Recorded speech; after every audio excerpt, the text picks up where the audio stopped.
Hi there, my name is Phixfox and welcome back to Phixfox Shoutcasts. This is the series where you play FHeroes2, you record those videos, you send them to me, and then I get the chance to watch them, commentate on them, shoutcast them, provide maybe some inspiration and some insights, and ultimately I get to hype you up so that we can all see you shine. The first episode of this series was tremendous. I loved every little bit of it. Huge shout out to Xchemo, did a tremendous job. And I'm excited to see where this series goes. I think it's going to be very, very successful. If you are interested in being featured in Phixfox Shoutcasts, please check out the description of this video. It will have all the information there on how I can get your video so we can see you play. But for today, this is episode 2 featuring C. Elliot 113. And this is a submission that is very different from the first episode's playthrough. This is not a free-for-all type of map. This is not a single scenario. This playthrough comes from the campaigns of the Price of Loyalty. This is scenario 1 of the Wizard's Isle campaign. And while there's of course many differences in the ways that people will play Heroes of Might and Magic, and that's one difference, we also have the difference in playthrough on how the map is designed to provide the player with a certain experience. This is not necessarily a map about balance. This is a map that you have to overcome some overwhelming obstacles and this AI aggression. So I'm excited to see how Elliot moves forward in this playthrough. Folks, let's dive right in to Wizard's Isle Scenario 1.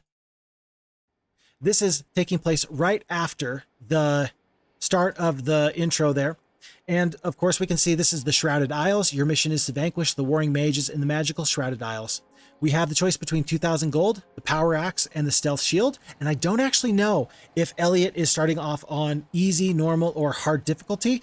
We just didn't click on that, so I just do not know. We start off here with Sarakin the Wizard, level 1. He's got the 2 attack skill, courtesy of that power axe. He's got 5 archmages, he's got 22 boars, 8 of the rocks, 12 steel golems, and looks like 35 of the halflings. And he's immediately crash landed here. You can see his thematic shipwreck there, and he has been spit out onto this section of this strait of land. He's gone right for this road, and he's already picking up resources, gold, wood, or some gems. And we see this observation tower early on. An observation tower is fantastic because, as I've mentioned in the past, Heroes of Might and Magic 2 is an information game, and these observation towers provide so much information. And immediately we see 3 castles, well, excuse me, 4 towns / castles within the radius of this observation tower. At the end of the road, there was this town, and immediately there's a huge deviation from what Phixfox would have done. Phixfox would have seen this town at the end of this spit of land, and I would have said, well, we better take this town. And no, Elliot is immediately hopping into the boat. What is he planning? What is he planning? He picks up a shipwreck survivor. That's going to be the kinetic pendant. He's not going to be falling prey to the paralyzed spells at any time. He is with 5 days left before he is going to be banished from the land, going instead for this castle, not for the town, not the wizard town. Instead, he has sailed across the channel to go to this warlock castle that has been built up. Now, there are some defenders here, 24 centaurs, 8 of the griffins. It looks like 19 of these gargoyles. That is a pretty big army so far that he's got to contend with. And the fight here is shaping out, it looks like, going to be a lot of ranged combat with these halflings. It looks like flying over the battlements to deal with those centaurs first is going to be useful. But notice that he took that first shot with those archmages and he went immediately for those 6-speed gargoyles. I don't think that that was a bad decision at all. I think that that was a very, very good decision.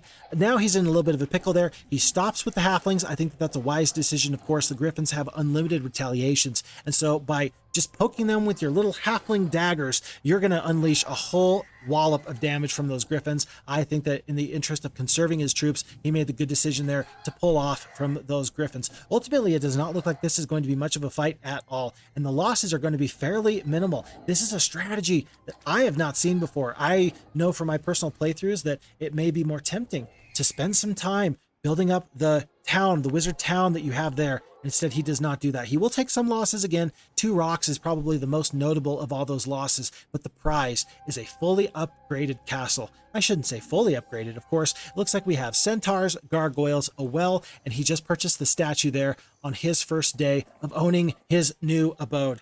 Now, I do see here at the bottom, oh my word, what in the world? We've got green players here. Now, of course, that castle he took over from green But does Elliot have a big enough army to deal with these green enemies right off the bat? I think that he does. And immediately a glorious victory. Now, first and foremost, that is worth experience. You get 500 experience for simply defeating a hero. And so that's an extra 1,000 experience he's picked up immediately. He goes straight for the expert wisdom. Happy to see that. Are you going to pull the hat trick in day one?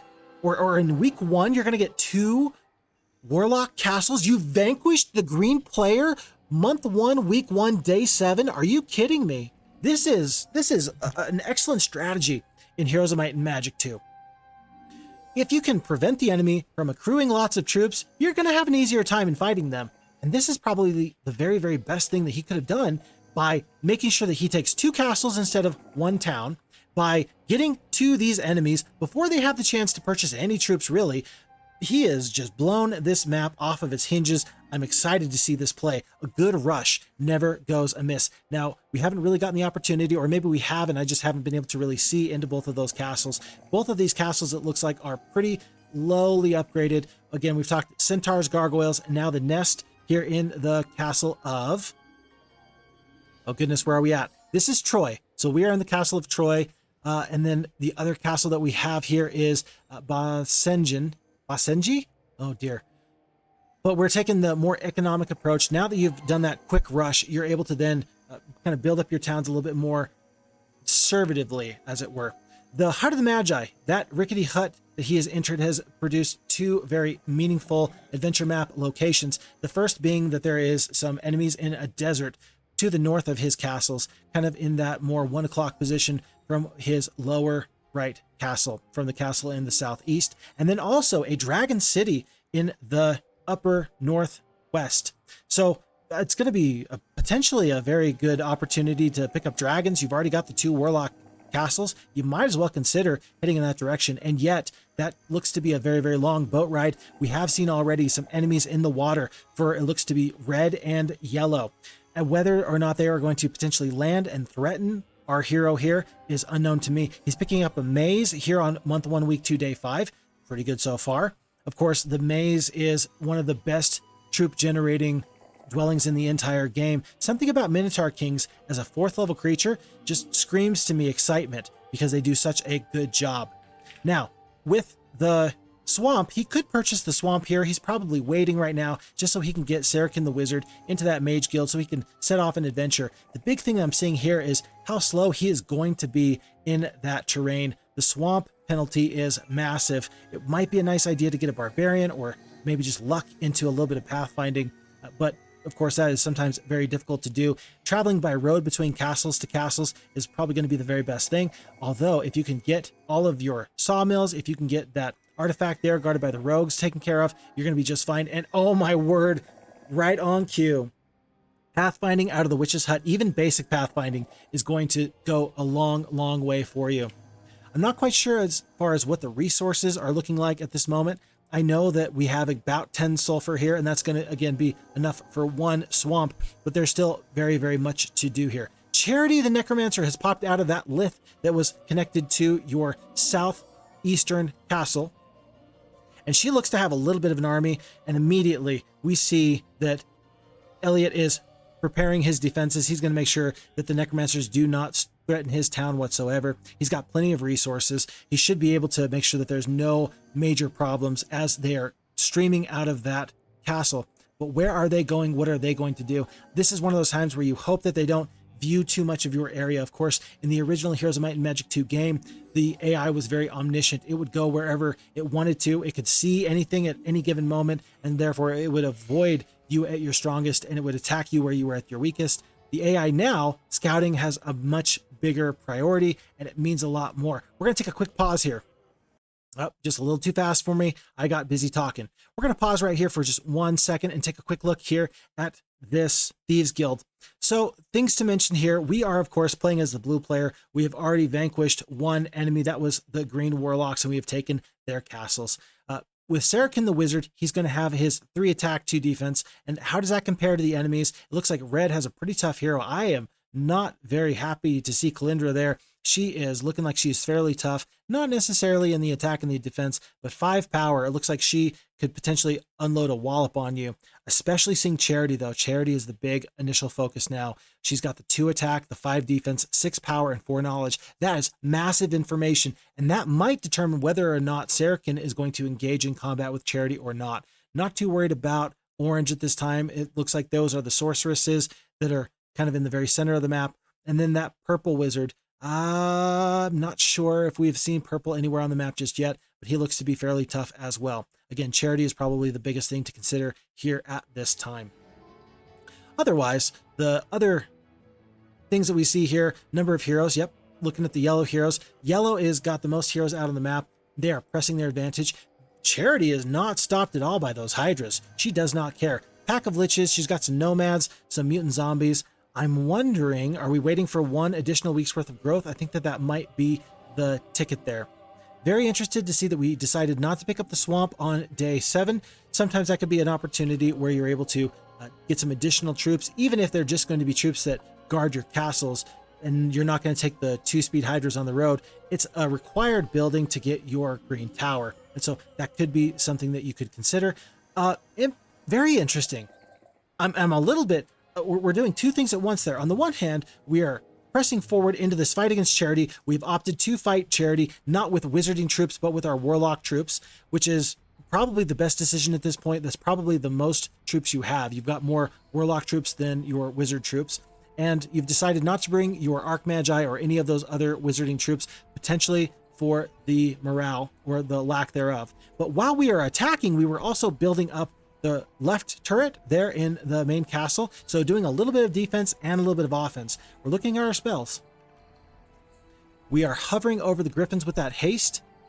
Are we going to pull the trigger on that haste? What would that do? That would take the 4-speed griffins up to a 6-speed griffin. That would put them in front of the liches. They are going to go before the liches. It looks like the gargoyles are going to do a good job of encumbering the liches, making sure that they do not do full damage with their ranged attack. They're instead going to do half damage on the melee. And also, though, make sure that the gargoyles focus on the skeletons, who can still pump out a whole ton of damage. Unfortunately, that haste has been counteracted by the enemy's slow. Those canceling spells will sometimes happen. You will see that where you may cast a bless on your troops and the enemy will instead cast a curse. And then the most recent spell cast will be the one that will override the other spell. Once again, we do see the haste. I think that that's a good decision now, knowing that the 6-speed nomads have already gone. Now, for sure, in the turn order, as you can see at the top of the screen, the griffins are for sure going to get into the fight. And again, if they are on these troops, if they're in the thick of the fight, the retaliation, the unlimited retaliation from those griffins is always a very nice sight to behold. Those 13 Minotaurs, those are an absolute massive, massive asset to any army. The damage that they can put out is stupendous. I like that stone skin, knowing that the enemy, it looks like, has been prioritizing the griffins for damage. Being able to stone skin those griffins so they can stay alive, that's probably a pretty good choice. In fact, I think that the griffins have only 1 defense lower than the gargoyles. Gargoyles as a tier 2 creature are surprisingly tanky. That gargoyle going down from the magic arrow is actually a big problem for this enemy if they wanted to keep Charity alive, because now you have opened yourself up to taking a huge meaty thwack from 13 of the Minotaurs with the good morale. The enemy may not have calculated that you would get the good morale there, and thus, with your griffins, you were able to finish that fight off. Stealth Shield, Astral Level Mobility, that looks like 1 resource generating item, a couple of really excellent resources there that came through. Yes, tremendous. So your kinetic pendant, your +2 with your defense, +2 to the attack, and then +2 with the mage's rings. We've got +2s everywhere. I appreciate so very much, Elliot. Thank you so much for taking the time to let me view your hero. In fact, just so everybody else can see, one other thing I just want to point out real quick is how good of a job Sarakin is doing in making sure that he is the biggest, toughest, baddest guy around. And one of the ways you can do that is make sure that your secondary skills are on point. So we've got the expert wisdom, we've got the advanced scouting, the advanced eagle eye, basic luck, basic logistics, basic pathfinding, and the basic ballistics. That pathfinding, knowing that there is not only this swamp here, but also the desert to the north, that is going to be pretty massive. And yet you can never underestimate something like luck and the way it can turn a battle, nor the ballistics. So excellent. Sarakin as a level 5 hero is doing pretty darn good. And of course that does happen when you do have 3 artifacts that will give you a +2 to one of your primary stats. That's another enemy hero in the water. One thing that we do not know yet at this point is this. Are the enemies allied against you, or are they going to do a little bit of a free-for-all themselves? That could be a massive thing. For example, we have talked about red already being in the water once. If red and yellow meet in the middle of the ocean, that could be scary. For them, good for you as the player, because they're going to exhaust themselves against each other. But the alternative is that they are in fact together on this. And if the enemies are allied against you, then they will share vision. They will share some intel that is critically important, and that might be of high concern. It looks like instead of going south, that the sorceresses are instead opting to go into the north section. That two-way lith. That lith has taken us to the desert. There's an observation tower here immediately. And oh my gosh, there are 2 yellow necromancer castles here on this landmass here in the desert section. Now, whether or not we are worried or concerned about these enemy heroes that might be coming our way, I am not too sure. It looks like we can mitigate most of these losses. Of course, the enemy is fleeing. Anytime you see losses like that, what you just saw with 2 Minotaur Kings going down and then not a lot of other enemy losses, it makes me think that we're going to see a spell from Astra, maybe one shot from the Liches, and then she's going to run to prevent you from getting any artifacts or anything like that. Always a sad sight to see. Worth noting that while I was busy talking, that the Minotaurs did get upgraded into the Minotaur Kings. It was a very, very costly upgrade, and yet one of those upgrades that I think is going to be massive for you. Not only do you get increased stats in most of your other ways, I think that you get some additional attack, you get some additional defense. You also get the opportunity to get your 4-speed Minotaurs into 6-speed Minotaur Kings, and that additional flexibility on the battlefield is so critically massive. So even though it was, again, very, very costly to get those Minotaurs up to Minotaur Kings, it was a fantastic upgrade. It looks like, oh my goodness, we have now just vanquished yellow. Elliot, you are moving through this scenario at a breakneck pace. You're not clicking as fast as Xkemo did, perhaps, but you are speeding through this. You have used this tremendous rush strategy, and at this point, it feels almost unfair. How have you done it? I don't know. You didn't even have to fight for that castle. You just accepted those losses, and now we are moving on to this other necromancy castle. Now, of course, it looks like we did get a little bit of help from the yellow sorceresses. They did also take out one of those necromancy castles. We are going to have to fight them in order to press forward. I am a little bit befuddled. I'm a little bit befuddled. We are not getting the swamp. 19 sulfur. I think that this is a strategy that Elliot is pulling here. He is specifically not getting the swamp at this time. Maybe he's going to do it all at once over the course of 2 days. Maybe, I'm not sure. And maybe he does not intend on using dragons in this scenario at all. The fact that he is speed running this map so quickly makes me think that he's got a trick up his sleeve. He has to. Now, instantly, this is going to be an opportunity to turn a loss into a victory. I'm excited. This is going to be, it looks like Rebecca the Sorceress, and with 31 of those greater druids, with the 1 bone dragon, with the 81 sprites, with the 40 dwarves, and the 43 grand elves, this is not going to be an easy fight. I think that you are correctly prioritizing the damage from those druids. We are down to only 22 centaurs left. Oh my goodness, the damage is not looking good here.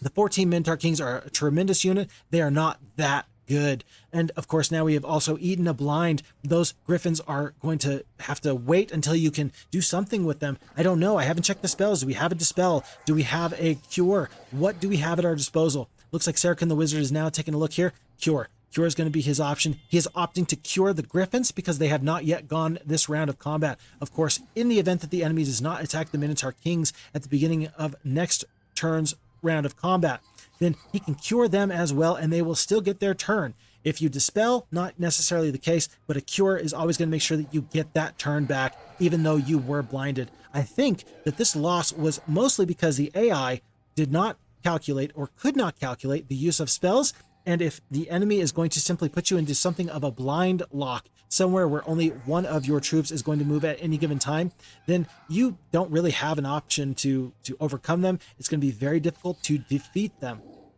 But if you have enough spell points and if you have the cure or the dispel, you can prevent that blind lock from happening and you can press forward. Those 22 centaurs actually might be very important to make sure that we have the opportunity with our 24 spell points left, now down to 18, in order to keep our troops up and running. That's a great choice. Now, the opportunity cost and the choice there was this. Do we take the Minotaur Kings and deal damage to the high attack skill druids, or do we go down and deal with those elves? And I think that that was the best decision you could have possibly made. Excellent use of prioritizing damage, knowing that the druids were going to be encumbered. They were going to do half damage because the griffins were standing right in front of them. Great use of the Minotaur Kings to move down. This fight is going to be very costly, but ultimately I am not seeing any hesitation. There's not a lot of thinking here. There's just a lot of identifying priorities and just moving your way from one step into the other. This is the kind of Heroes of Might and Magic play that really intrigues me, because I don't think in these terms. I'm seeing people think their way through these Heroes of Might and Magic battles at a level that is just natural, just like riding a bike.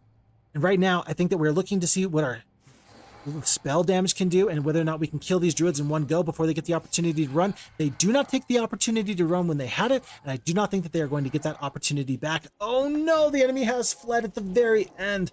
Oh, disaster. And yet, sometimes that's just the way that the ball bounces. Nice to see that we picked up the expert pathfinding. Nice to see that we got the blind learned from that eagle eye secondary skill. Always nice to see that. I am amazed we are not waiting. That's what concerns me. That's exactly what concerns me. We were heading right for that castle, and with all these centaurs and these minotaurs lost, with only 4 griffins left, we don't have much of an army, and yet we see Elliot was soldiering right on into that castle. That is 3 bone dragons. That is 8 liches, 8 vampires.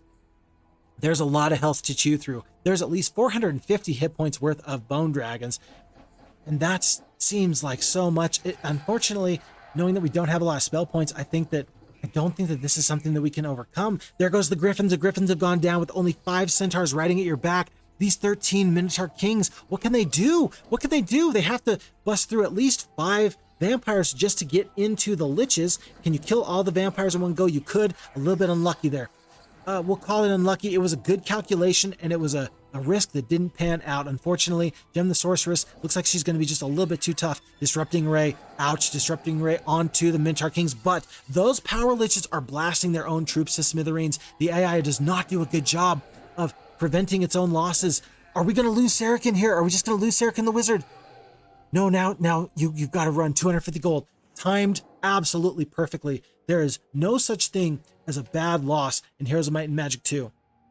So long as you are able to get your heroes back, a tactical retreat, a tactical diplomatic surrender is always a viable strategy. And you've actually done a great job, Elliot has, of exhausting Gem the Sorceress. She does not have much to her name. I actually think with these 4 bone dragons, you might have just had the pendulum swing into you, and you just absorbed that contact, and now we're going to push the pendulum right back into her. Yeah, this fight looks pretty good to me. Do we wait? We wait. Interesting choice. Interesting choice. Now, that probably was a choice to make sure that you had enough spell points. I think that Elliot is saying to himself, look, with a couple of extra spells, I can do even better. Although, by letting the enemy go back, they've now picked up, looks like 2 additional bone dragons. It looks like they do have a couple more liches. Those mutant zombies are probably not going to factor into this fight too much. But again, with 50 spell points now, we got so many more opportunities. Disrupting Ray comes out from the enemy onto these 4 bone dragons of Elliot's, but we do also have the slow on his bone dragons. His bone dragons are not going to be able to get the first attack, that initiative attack onto our 4 bone dragons. Now we've equalized the bone dragons. I do believe, without actually having looked at Gem recently and been able to really look at her attack and defense skill, I think the Sarakin's going to come off better with that 3 attack and 4 defense that Sarakin has. I thought that he would come off the better, and I was wrong. 0 attack, 0 defense. How did that happen? How did that happen? Oh my goodness. I am so sorry, folks. I have to rewind this. Gem has 0 attack, 0 defense. They do get that first attack there. Bone dragons do 190 damage. 2 dragons perish. We do 107 damage to them, and then they retaliate with 184 damage. And they still have 4 bone dragons left? Was that just bad luck? Was that bad RNG? Oh my goodness, I'm almost sick to my stomach. I did not think that that fight would go in that direction. Still, we have whittled down their troops. I mean, it's not a small thing to destroy so many of their liches. But now, it's going to be a couple of days, I think, as you resupply from your Warlock castles. And here comes that resupply right now. Thankfully, there are plenty of troops still here. Looks like Minotaur Kings, Centaurs, Gargoyles. I think enough to clear out the desert. I don't think that that should be a problem. I think that you should be able to send the sorceresses back to where they belong. But at the same time, it's always very, very sad to lose a castle like that. And that will provide some troops for the resupply for Gem's cause for the yellow sorceresses. Very interesting. And still, we are not pushing into dragons. A couple of things I've noticed here. We are not pushing into dragons, number one. And number two, we are not utilizing additional heroes. We have so much gold, and we are not utilizing additional gold to maybe purchase some more heroes. And I think that that might be potentially a mistake there. You could have potentially saved 1 or 2 extra days just by having an additional hero, ferried the troops, I believe, from Troy down to your southeastern kingdom. And then maybe you could have hit a little bit of a timing attack. Ultimately, what is the timing attack we're going for here? We are trying to make sure that we are getting this castle back by the beginning of day 1. Looks like we're going to get there right now. So day 7, can we do this? Can we do this fight? Oh my goodness, this castle looked like it had some pretty good defenses. Of course, the defenses of any castle is going to be proportional to the amount of buildings that are in that castle. So things like the tavern don't just increase your morale, they also add firepower to your main defenses that your tower outputs, your castle outputs to support you in your defense. Now this is a big fight, and this is a very concerning fight. 9 gargoyles. We have priority of these power liches, or excuse me, these liches. We don't want them to do full damage, but also we want to do some damage to the skeletons instead of the liches.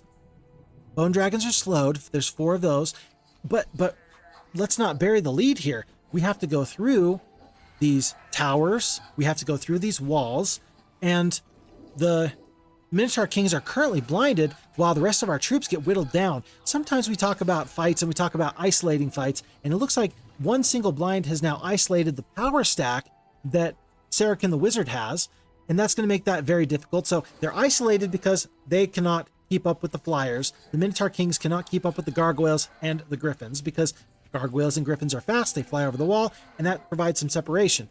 They are also further isolated from the fight now with the use of those blinds. How many more spell points Gem has? I think she's going to have full spell points. I think that you can truly worry about a blind lock here. Perhaps the great equalizer is, as we've already seen so far, as we go down from 4 bone dragons down to 2, the use of spells. Sarakin as a wizard is going to have lots of knowledge, and he's going to have pretty solid spell power. With 6 power and 5 knowledge, he can cast lightning bolts all day. Maybe the very safest that those Minotaur Kings can be is blinded. He would rather lose maybe some other troops rather than the Minotaur Kings because they are the more valuable troop. They are less easily replaced, and they can ultimately do more for him in the long run. Now, it looks like his ballistics has been tremendous, by the way. Notice, please, how the left turret, right turret, and the main turret have all been destroyed. All of the castle wall sections were down. That wasn't even advanced ballistics he used. He used the advanced ballistics instead of the expert ballistics, and that use of that secondary skill made that fight so much better. If he's going to be taking all of these castles, not with dragons, but instead with minotaurs and with sorcerers, or with minotaurs and griffins and gargoyles, that ballistics, I think, can be very, very key to him being successful. Picking up 3 bone dragons, we are looking at this hero who is coming our way. This looks like this is going to be... I thought it was Airy, but I didn't catch a good look of the portrait. No, it can't be Airy because it's going to be a Necromancer. I don't think that this Necromancer is going to be prepared for what's coming his way. We still have plenty of spell points. 10 vampires goes down to 5. Excellent use of that lightning bolt. There goes that blind again. Wow, if ever you needed the artifact, the Seeing Eye pendant, to prevent your troops from getting blinded, it would be now. It is worth noting that in the event that we do go back and get that wizarding town upgraded into a wizarding castle, that the giants and the titans are immune to some of those major disabling spells, things like the blind, things like a paralyze. And while the minotaurs are of course going to have to suffer through that affliction, the other upper tier creatures maybe perhaps do not. Dragons, of course, being immune to magic, they don't have to deal with something like that at all. The bad morale is kind of coming in clutch. I shouldn't say clutch because it's against us, but it is happening here. The Bone Dragons have this unique ability where they will decrease the enemy's morale by 1, but also in this instance, if you have only Warlock troops plus 1 Bone Dragon, you are essentially going to lose 2 morale for this reason. You're going to lose the morale bonus of all of your troops being of the same alignment. That plus 1 goes away. And then also you will lose 1 morale because you're going to have undead in the group. So that morale rearing its ugly head there, and yet these Bone Dragons are the toughest units that you have on the battlefield. I think it would be a mistake to try and leave them at home. The morale is important, sure, but it is not the only thing. It looks like the AI thinks that we are going to win this fight, and we do. And we do. Elliot says, I don't have time to fight these fights myself. I am going to take the auto fight, and I'm just going to go with that. And it cost him 2 of the Bone Dragons, but he has now secured this, dare I call it a continent? I think I will. He's secured this continent, not, of course, against future landings, but having repealed that first attack from the enemy, he can now go and pick up crystal, ore, mercury, sulfur, gems. This is a desert, and yet it is very rich in these mineable precious and non-precious resources. Pretty interesting thematically how that works. I don't think he's going to intend on using the excavation site there or the City of the Damned, places where you can get those necromancy troops, the skeletons, and the liches. I do wonder if we're going to see some play there with that pyramid, though. The pyramid, of course, is an opportunity to pick up a 5th level spell. If the enemy has not taken it, then that 5th level spell can do you the great honor of bestowing upon you a 5th level spell, and who knows what it could be. It could be Hypnotize, it could be Summon Elemental, it could be Dimension Door for all we know. That's always a very interesting wrinkle, and it provides a lot of, call it variation from scenario to scenario. Whenever there's a pyramid on the map, there's going to be a lot of that. Aha! Finally, we do have this green tower. This green tower is going to have taken place on month 2, week 2. I got to tell you, I think that that's a little bit of a slower green tower, and yet he doesn't have a whole ton of sulfur left. Well, he's got 14. We've got 14 sulfur, but so long as those dragons are accruing somewhere, we can still use these 4 Bone Dragons and these 11 liches that are currently in our army, and we can do an awful lot. I do wonder, though, where are we going to go next? The sorceresses are next door to the west. Do we go straight to them via boat? Do we go back through the liths and pick up some more of your Warlock troops? I do not know the answer. Nice to see the use of hotkeys, by the way. That was very smooth. My goodness, did you just hit 5 and then B for buy? I think you probably did. That was very smooth. Aha, we do go for the pyramid. This is going to be 1700 experience. We are going to lose 1 Bone Dragon again. We do not stop for anything. Picking up the Town Portal spell. That is massive. I love the Town Portal spell. What this spell can allow you to do is thus. Potentially, Sarakin can land wherever he wants to so that he can gain a foothold, maybe take a town, maybe take a castle, and then he can always just town portal back to where his reinforcements are, pick up those troops, and then show up, ta-da, right back in this same spot. It's almost like finding a autosave in a certain game where you are able to just pop back up at that same spot whenever you want to, fast travel, as it were. So long as you have achieved that level of advancement into the enemy's territory by taking a town or a castle, you can then go back anytime, and you can, of course, go back to your other castles. So Sarakin is now eliminated any need for having multiple heroes. 1 hero at this point with Town Portal can do so much. We're not really using the Town Portal a whole bunch. I think Sarakin has 80 plus spell points. It looks like that bar on the right side of his portrait is very, very full. But who am I to judge when you've secured 2 continents in a matter of weeks and days? This is very exciting to see that this map is rolling and trending in a good direction. Right now, regardless of whether yellow and red and purple are allied together or not, having 4 castles generating high quality troops, Bone Dragons, Green Dragons, it indicates to me that you can plan on a victory here for our player Elliot. I think that Elliot's in a good position here as we take a quick pause. I think that he's in a good position where he can utilize those troops and push forward into the enemy's territory. Maybe he's still going to have some tough fights in the future, sure, but he's in a good spot as far as generating creature growth, generating gold, and then using force of numbers to overwhelm the opponent. A couple of updates here. We do have Titans on purple. Oh my word. Check this out right here. This is highly concerning at this time.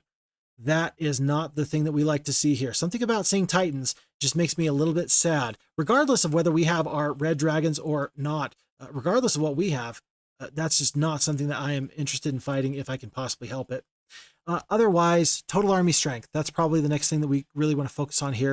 And of course, that's going to be purple player has got the most army strength, but we are hot on their heels here in second. So I think that this is a good time to potentially push your advantage against red, against orange, and then I don't think we've seen purple on the map yet. We may come back to them at a later date. That's kind of what I would recommend. One other thing, though, that I want to just kind of point out very, very quickly is this. We do have the mini map here. I'm just gonna hit play real quick. Oh, never mind. I'm just gonna have to work around this YouTube kind of infographic here. We have secured a lot of this territory here, and everything basically from the southwest, kind of there in that 5 o'clock position, over there to the 3 o'clock position. It's doing fantastic for us. Things are in a good position. This map section shouldn't be too big of a problem. We just need to push east, I think. The only concern is, to me, thus, do we go north? Do we go north? Do we try and get into the enemy's breadbasket right above the desert? Or do we simply push west into the sorceresses and then into the red wizard? I don't know. That one's going to be a little bit tough to say. But let's pick right back up with this playthrough and see what decisions Sarakin the wizard and Elliot are going to make here. Yeah, I don't know if you can hear that. I did have to turn the sound down on this playthrough a little bit because there was just a tiny bit of reverberation, but I did hear something of an exasperated sigh from Elliot. My friend, I've been there. I know that feeling where you're saying, oh boy, there's a lot to do still. And this is one of those things. 45 of the druids, 55 of the grand elves, 95 sprites, 58 dwarves. Just think about the pure amount of hit points you have to chew through in this fight. Sure, we got the 7 red dragons, we have the 6 bone dragons, but there's so much that we can do. There's so much that we probably feel somewhat obligated to do. Interesting to see actually the blind coming through on those Minotaur Kings. They're probably the best unit that you have that can be disabled very, very swiftly by a blind. And yet, I'm a little bit intrigued. Why not dispel or cure your own druids if you are the AI? I think that might have been a mistake from the AI. Still, with these troops coming across this wall, I don't think that the sorceresses, the yellow sorceresses, have much of a chance at all to overcome Sarakin the wizard. Again, those ballistics taking down those walls very, very quickly. Very, very quickly. And very nice to see. If you are on the receiving end of a hero who's got that ballistics, you're feeling pretty bad. But if you're the one who is knocking on the door and saying, little pigs, let me come in, you are saying to yourself, oh yeah, that's why I picked up that secondary skill. So a very good choice out of your 8 possible secondary skills. Out comes the lightning bolt. We go down from 45 of the druids down to 39. And then those dragons are going to make quick work of them. We do have some retaliation there, not to mention the power liches giving a little bit of damage back over to those red dragons. So we are down to 5 of the red dragons, but those 2 druids that are left, they're not going to stand too much longer. This battle will be finished by a magic arrow, not with a lightning bolt. It's going to be 2 red dragons down, and I think it was 1 bone dragon on top of that, perhaps 2. This sorceress castle is not very well upgraded. I'm pretty surprised, actually. I don't know exactly what I expected, but I figured that by now that the sorceresses would really be moving forward in a major way, and maybe this is the reason why they haven't. Maybe the sorceresses ended up using a lot of their resources, number 1, to upgrade that necromancer castle to the sandy desert, and maybe this castle is upgraded. No, perhaps they spent all their resources in some other places. That seemed to be a pretty easy fight. Those sorceresses absolutely folded, and that's tremendous to see. That's 1 more enemy down, 1 more enemy bites the dust. And every little bit of ground that Sarakin is able to cover, and every little bit of this land that he's able to secure, is just adding to his snowball as he is pressing forward.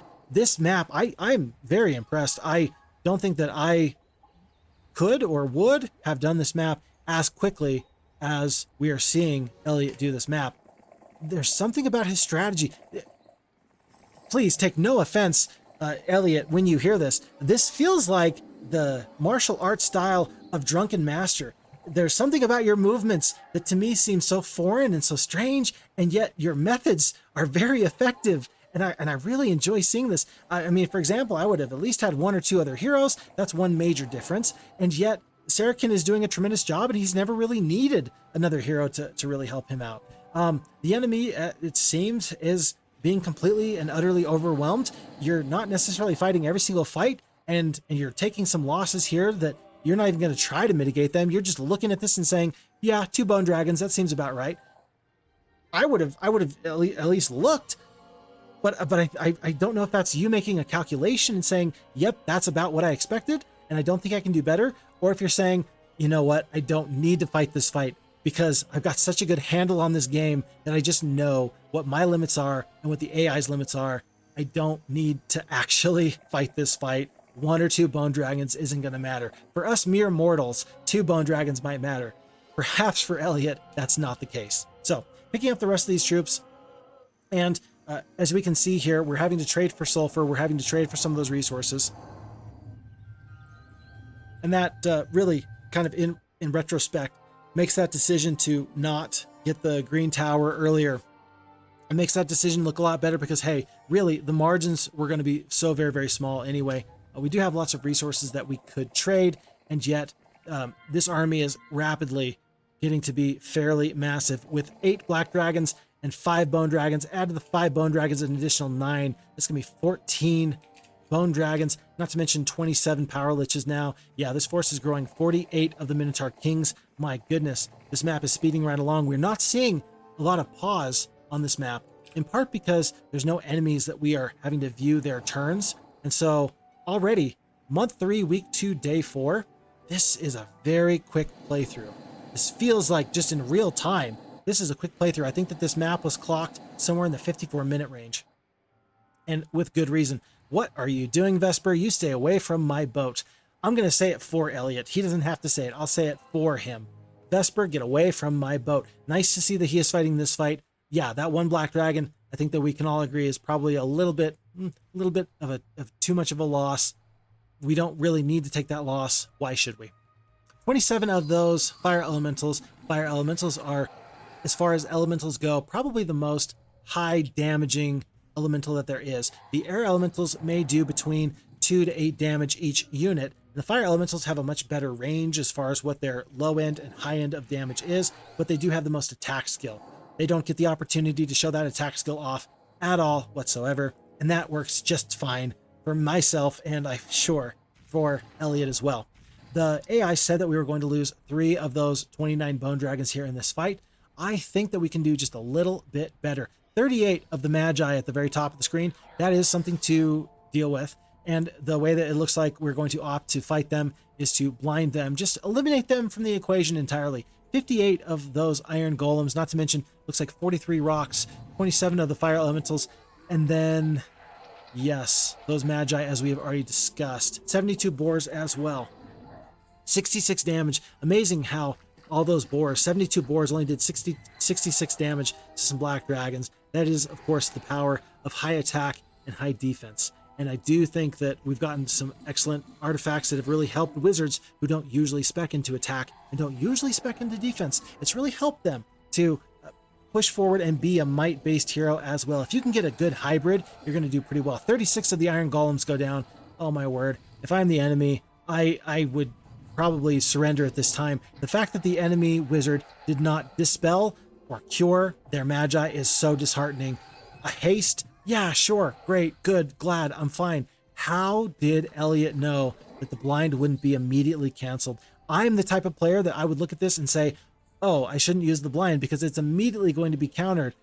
No, I think that I'm learning something from this match, from this fight, and it's telling me that I should always assume as little as possible, because otherwise you might miss out on some good opportunities. Plus 500 gold with the purse as we pick up that advanced luck, and as red goes down, not to mention another power axe for another 2 attack skill, lucky gambler's coin, so plus luck, plus morale. And then we do have this weird interaction here, which is the Heart of Fire, which will it will decrease the damage that you take from fire spells, but it will increase the damage from cold spells. And then the Ever Hot Lava Rock, which will increase the damage of your fire spells by 50%. I guess in theory you could cast an Armageddon and it will hurt the enemies more and hurt you less. sort of, but of course, you don't want to be casting Armageddon if you can't help it, unless, of course, you only have those troops that are immune to magic. Bone Dragons being not one of those, but the Black Dragons certainly being an excellent candidate for an Armageddon hit-and-run type of tactic. We are picking up the Phoenixes here in the Sorcerer's Castle with, it looks like 35,000 gold, 32,000 gold, but we are doing much to kind of upgrade these auxiliary towns, and I'm very happy to see that. If I remember right, this campaign playthrough, this scenario, actually has quite a big enemy at the very end. Now that I think about it, I think that it is, in fact, Purple at the end, who has that biggest total Kingdom army strength. And until you defeat them, of course, the scenario is got a long way to go. And this army right now, I can tell you offhand, I don't think it's going to be enough to defeat them. Tough decision here. We want to slot in the Titans. Are 4 Titans better than my 67 Gargoyles? It looks like Elliot is opting yes. That is a choice that he is making unwillingly. He would prefer to bring those 67 Gargoyles along. And I understand that decision, that little bit of a struggle that you have where you're trying to figure out what is the best army. And when the margins are kind of close, 4 to 27, the Titans may be the best, and yet you lose some flexibility by not having that additional flying creature that can stop enemy ranged troops from doing damage. And you don't really want the 4-speed Bone Dragons to do that advanced kind of reconnaissance, that advanced kind of special force type of work. The Gargoyles just do a really good job at preventing the enemies from getting those shots off.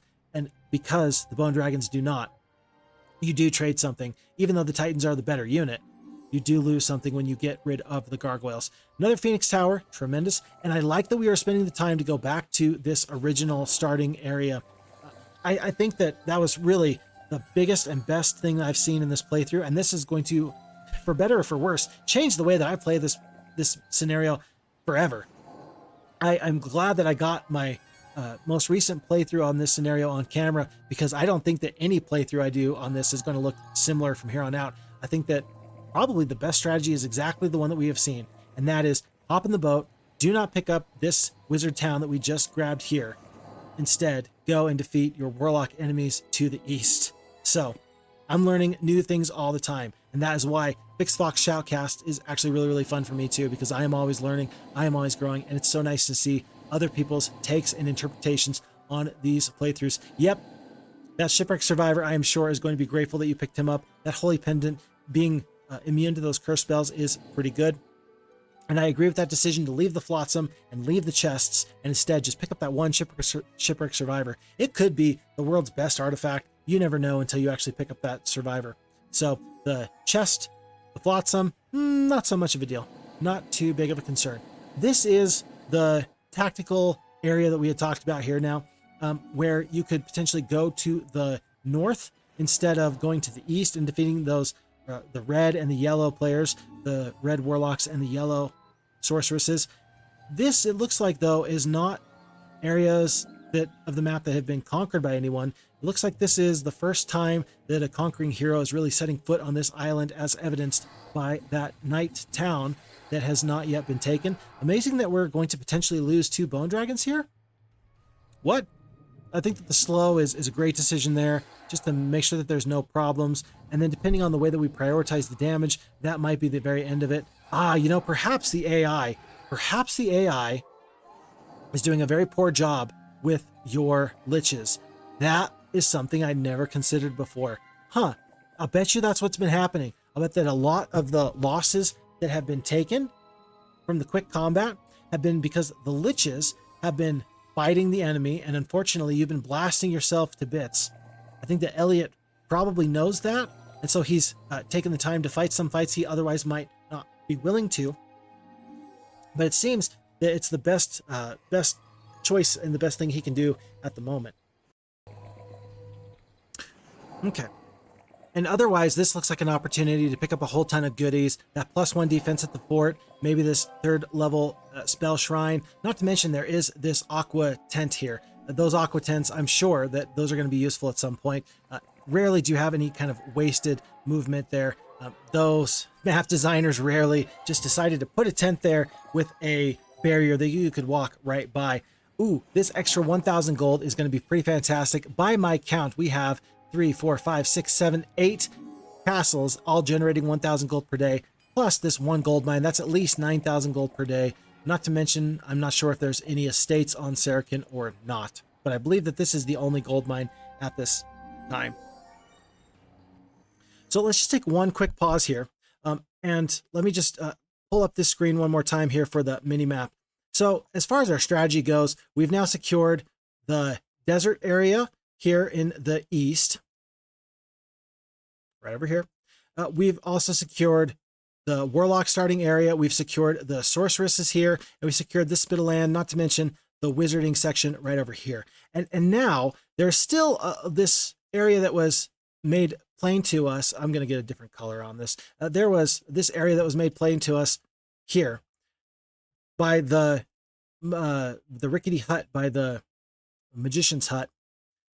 I don't know if the dragons there in that Dragon City are going to play into Elliot's long-term plans or not. It is, 2 and then 1 dragons extra per week, and yet it also means that you are going to have to do a lot of ferrying of those troops back and forth, and he's not using the town portal spell that he picked up from that pyramid. So it might be something that he doesn't end up doing. I do know that we do have a lot of open area here. This is a lot of area that has not yet been explored. I believe that it's pretty easy to deduce that this is where purple is. And I do remember from my own playthroughs that down here is going to be the lifts that are going to take you from here over to the purple hero, who does have quite a little bit of run there. So much to do still, but this playthrough does not have more than another 15 minutes yet to go. And so very quickly, I think that you will often see me flag at the end of a scenario like this. You will see me really kind of taking my time and being extra careful, extra cautious. I do wonder, and I'm very interested to see just how cautious is Elliot going to be when he is going through this playthrough. Some people will opt to make sure that when they fight these fights, that they do not wait at all, that they simply, with all force and bravado show up and say, here I am, get out of my face. Whether he will do that or not, whether he will, eke out a victory versus overwhelm his opponents is still a mystery to me. And yet, when you pick up 23 Phoenixes, something tells me that you're probably going to do A-okay. Maybe this is another opportunity where you could use some other heroes just to bring troops along with you. You can stay in the boat, and then they can ferry troops from the land to the sea for you. Again, is it really necessary for that to happen? No, of course not. This is going to take just as much time as it takes, and it's only going to save you a small amount of time. And this one hero strategy is actually very interesting, because I think that a lot of people have decided in the Heroes of Might and Magic community that more heroes is generally better. Why would you have more heroes? Well, more heroes gives you more flexibility. And how do I mean? You have the logistical flexibility of being able to have troops move with someone. It's kind of like having a hall pass in school. You're not allowed as a student to move. Why don't you have the town portal? Hold on. I'm going to pause on that thought. Why are you not allowed to use the town portal? Why is it empty here? What do you know that I don't? Elliot, I'm going to need you to make some comments after this video is posted. I need to know. It looks like that town portal is grayed out. Why is it grayed out? I need to know. You have the answer. You seem to know better than me because you haven't tried to use the town portal. I thought you were just opting not to use it, but instead it looks like it's completely grayed out. That's news to me. But more heroes means that you essentially have more hall passes as a student where you can travel freely, because troops can only travel with the hero. And so again, that flexibility is coming from being able to move whenever and wherever is best suited for those troops. Nice use of the marketplace, of course, to get those black dragons up to a massive amount. Looks like our final army is going to be comprised of the Titans, Bone Dragons, Black Dragons, Phoenixes, and the Minotaur Kings. Tremendous. Otherwise, using one hero has its advantages as well. And that is that you're not going to waste gold that you don't need to spend, because of course there is an investment to get that increased flexibility, right? And then also you're never going to find yourself unaware and caught with your pants down, for lack of a better term, you're not going to find that the enemy is going to attack you where you are weak. You're always going to be attacked where you are strong because all of your troops are going to be on one hero. Pluses and minuses, neither are better or worse depending on your situation, depending on your strategy. There's a lot of different ways to play Heroes of Might and Magic, and I think that this has been a really very interesting playthrough of a one hero playthrough. And in fact, I know that if you're looking at competitive play in Heroes of Might and Magic 3 and things like that, that most of the maps that top level players will play, they will only play a one hero map rather than having as many heroes as you possibly want, partially because those rounds are timed and things of that nature. You will generally find one hero is allowed only. And of course, if you lose your main hero, that's not the end of the scenario, but most people tend to give up at that point. They surrender at that point. Halon the Wizard, we know that he is a tough guy. Pack of the Giants and how many Titans? Oh my goodness. Lots. Okay, let's look at this real quickly. 41 Titans, 10 Giants, 73 Rocks, 138 Steel Golems, and 90 of the Arc Magi. This is going to be quite the fight. Of course, we have 26 Titans, 108 Minotaur Kings, 44 Bone Dragons, 39 Black Dragons, and 23 of the Phoenixes. This is a pretty epic fight here. And I know that Sarakin has the 8 attack, 6 defense, not to mention a whole fistful of spells. With 110 spell points, he can do a lot of damage, and he can also pump out spells for quite some time. Halon, I think, had somewhere in the range of 7 to 8 of both the knowledge and the power, and I do believe that his attack and defense was much lower. Those 41 Titans, yikes. Look at the damage here. 500 to 1,000 damage from these Phoenixes. We end up doing about 1,600 damage from the Phoenixes to the Arc Magi. Out comes the anti-magic on those Titans. Pretty darn good spell. I like that. I'm excited to see whether the Irish Luck for Elliot is going to come out, whether or not Sarakin's going to use that or not. 8 Giants go down to 1 mighty lightning bolt from those Titans. Fantastic to see. Out go the Minotaur Kings. They are moving across the battlefield. The Black Dragons are going to go locked into combat with these Titans. They're going to get the good morale. 9 Titans go down, and then another 6. Now down go those 2 Giants on the retaliation. Excellent to see. The Bone Dragons are going to go for those Rocks. 73 Rocks perish without any chance. 44 Bone Dragons is too hot to handle for those 73 Rocks. The Phoenixes are back with their 17. Oh, plus the good luck. 17 Arc Magi are going down. The left turret, right turret, the main tower, that's not going to be nearly enough. 2 Black Dragons go down, while 7 Titans go down on the retaliation for the enemy. Now, 4 Titans perish again as the long-range Titans for Sarakin the Wizard, for Elliot, get into the fray. That stack of Titans for the enemy was at 41. It is down by 30. It's down to 11. It's now down to 5. And you know it's a bad deal when all of a sudden the enemy is starting to focus your steel golems. That is always bad news, and that is going to be the fight. It's going to be 3 Minotaur Kings lost, 6 Black Dragons, 5 Phoenixes, and the enemy is going to be more than decimated. They're going to be obliterated. Sarakin is gaining knowledge +1. Purple player has been vanquished. That means that all of the colors of the rainbow pretty much have gone by the wayside. It looks like this is going to be the beginning intro for the next scenario. We're going to hit the pause button on this because that was an excellent playthrough. And a very, very good job, I think, of being smart with your strategy. Wow. The gameplay was great. The gameplay was great. Okay.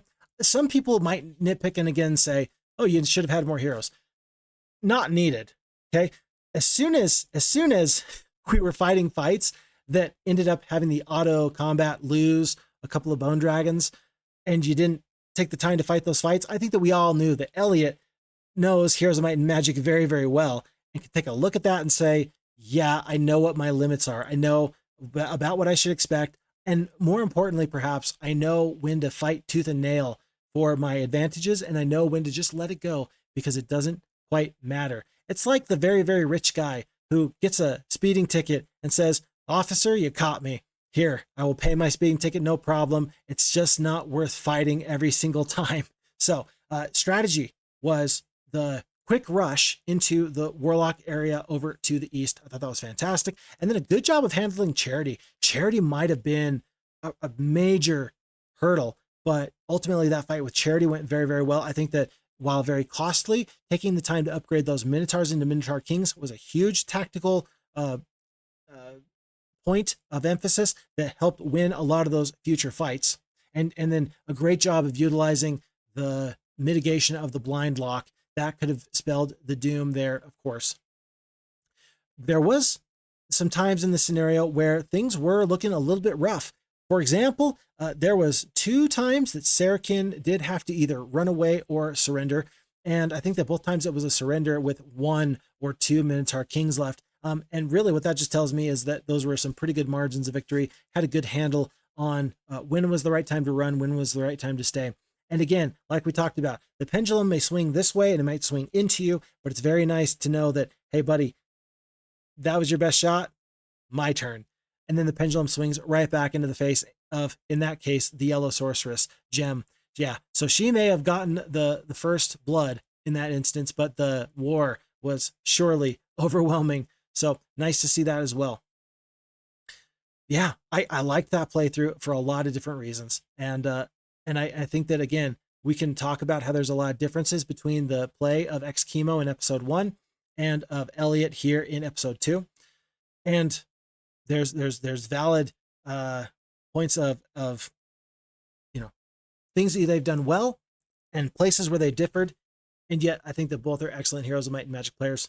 I'm grateful for them taking the opportunity to submit their playthroughs. Elliot, this was a great playthrough.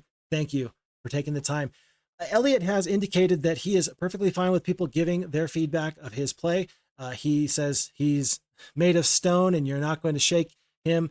He is quite confident in what he does. He didn't actually say that. I'm providing exposition for him. What he did say was, please feel free to provide feedback, the good, the bad, and the ugly. He's happy to hear all of it. And otherwise, I'm excited to hear from you next, from you as the players. What did you think about this scenario? What did you think about this playthrough? Folks, I'm looking forward to the next submission so we can do episode 3 of Phixfox Shoutcasts. Again, if you want to be featured, check out the description of this video. It's going to give you the information. Basically, I just need you to email me and we can talk and figure out what we can do for your playthrough. Otherwise, thank you so much for your time. Thank you for being here. And I look forward to seeing you in the next one of episode 3 of Phixfox Shoutcasts. Until then, thanks again, and we'll catch you then.